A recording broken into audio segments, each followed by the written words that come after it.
Ukrainian Foreign Minister Dmytro Kuleba announced this week that the country's National Security and Defense Council had approved a strategy that is aimed at retaking Crimea and reintegrating the strategically important peninsula.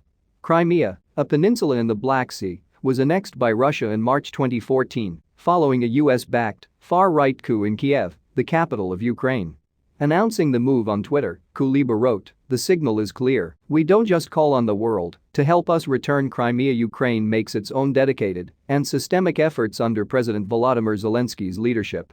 As part of its three pillars strategy for retaking Ukraine, Kuleba notably stated that Zelensky's administration sought full Ukrainian sovereignty over not just Crimea, but that of the port city of Sevastopol as well, which serves as the home of the Russian Navy's Black Sea Fleet.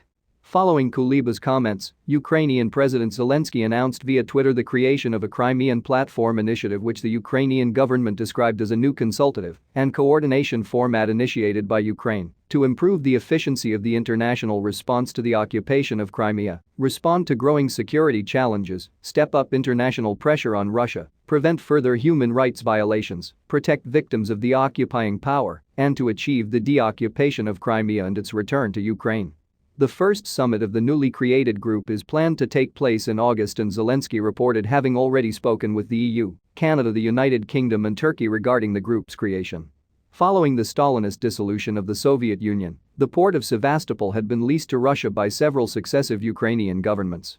Its potential loss following the US-backed ousting of the President Viktor Yanukovych in 2014 was widely seen as one of the primary motivators in Russia annexing the militarily strategic peninsula. After 3 decades of US-led wars, the outbreak of a Third World War, which would be fought with nuclear weapons, is an imminent and concrete danger. As Kuleba and Kiev are well aware, any attempt to impose its full sovereignty over one of the Russian Navy's most important warm water ports on the Black Sea would result in a full-scale war that threatens the outbreak of a Third World War.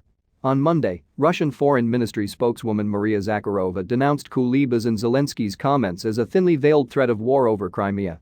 All efforts by Kiev to reclaim Crimea are illegitimate and cannot be interpreted in any other way but a threat of aggression against two Russian federal subjects. We reiterate that we will consider participation of any states or organizations in such activities, including the Crimean Platform initiative, as a hostile act against Russia and direct encroachment on its territorial integrity, Zakharova said. Kiev's escalation of the conflict with Russia over Crimea comes under conditions where the country remains mired in a civil war in eastern Ukraine that has now lasted for almost 7 years. The war has claimed the lives of over 14,000 people, displaced 1.4 million and left 3.5 million in need of humanitarian assistance.